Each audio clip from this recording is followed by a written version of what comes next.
global happenings today. We communicate, we analyze global news.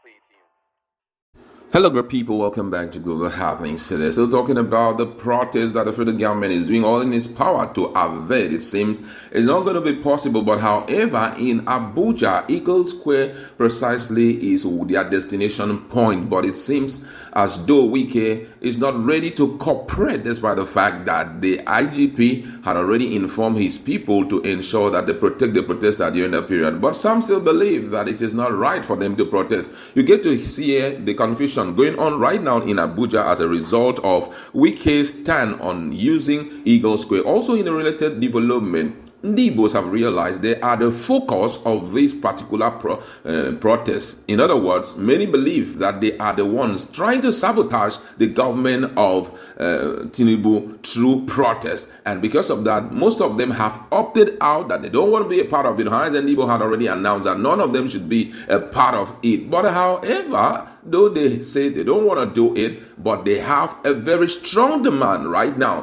which they are putting before the federal government. All of this detail is coming in a jiffy. Now, according to the news, the FCT minister, Nyesom Wike, has stirred controversy by refusing to acknowledge a formal request from the Take It Back movement, a key organizer of the upcoming nationwide protests. It can be recalled that the Take It Back group had written to Wike seeking permission to use Eagle Square in Abuja from August 1st to 10, 2024 for the demonstration.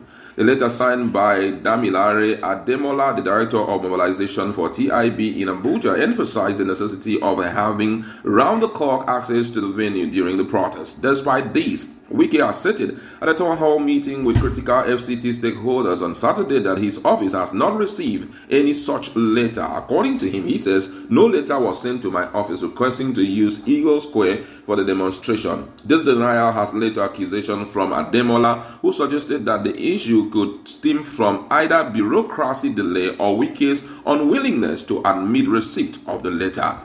Adding to the dispute, a source disclosed to Sarah reported on Monday that Wike's office refused to acknowledge TIB's letter requesting use of Eagle Square. The revelation cast doubt on the minister's earlier statement and has intensified the debate surrounding the protest. In a move seen as an attempt to suppress the planned demonstration, Wike encouraged residents to disregard the protest and instead participate in celebration with traditional rulers receiving their certificate on August 1st. He also dismissed the protesters as faceless, a characterization that has provoked a strong response from the organizer. Ademola, speaking in an interview,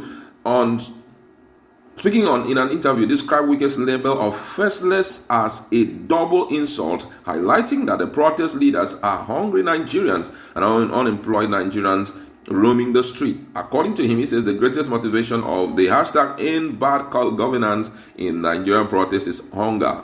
Demola also clarified that the protest demands were formulated through democratic discussion among young Nigerians, reflecting their widespread frustration. He emphasized that the Take It Back movement is part of a large coalition, not the sole organizer of the protest. According to him, he says Take It Back is one of the organizers of this protest, but not the only organizer, underscoring that the leadership of the protest comes from collective will of the Nigerian people, not just a single entity. Meanwhile, in a related development, the Ndigbos have also taken their position as it has to do with the upcoming protests. According to the news, Igbo youth have firmly declared their non-participation in the proposed nationwide protest against the increasing hardship in Nigeria. Instead, they advocate for the continued engagement with the federal government to address their grievances.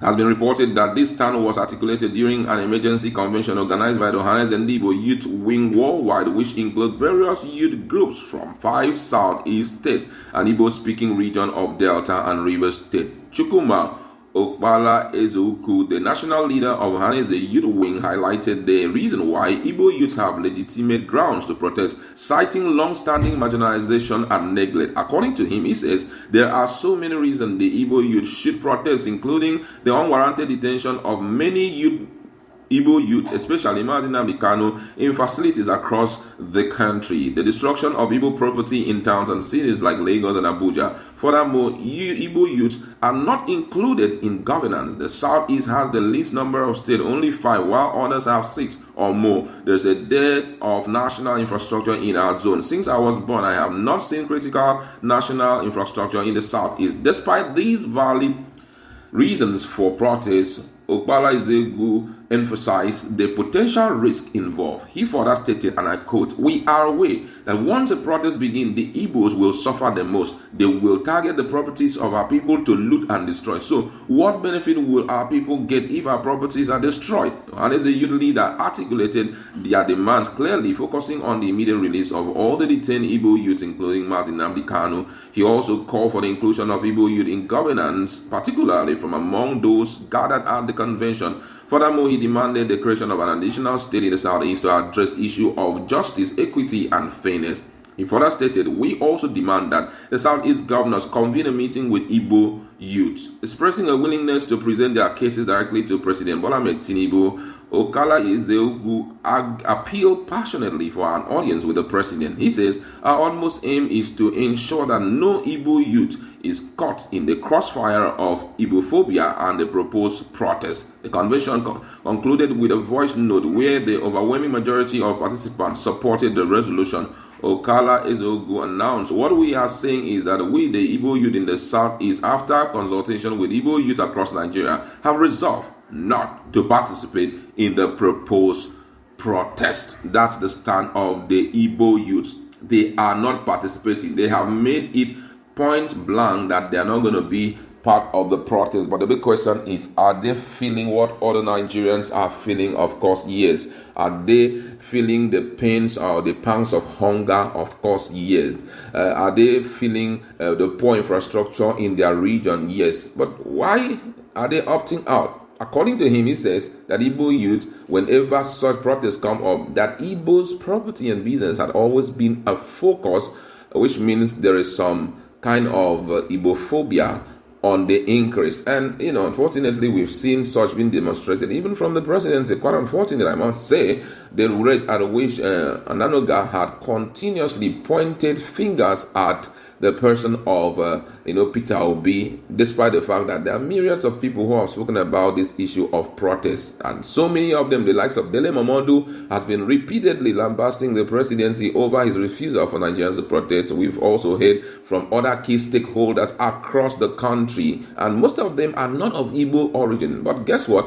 It seems as if Ananoga has decided to make them their focal point. That's why they say, we are not going to be part of whatever that is going on. But just a simple request they have extended to the president that Ohanaeze Ndigbo should be released. The big question is, will the president ever grant them audience to have a chat with them on some of the pressing issues disturbing them? They have also pointed out their own issues, one of which is the issue of state creation.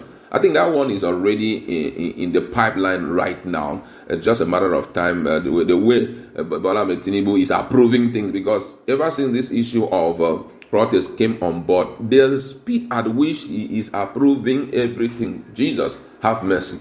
The man is just approving. Southeast Development Commission, approve. North Central Development Commission, approve. Oh my God. Minimum wage, approve. I just wish I think this should be an ideal time for most things to be pushed to him for approval, because immediately it is approved, it will be taken serious.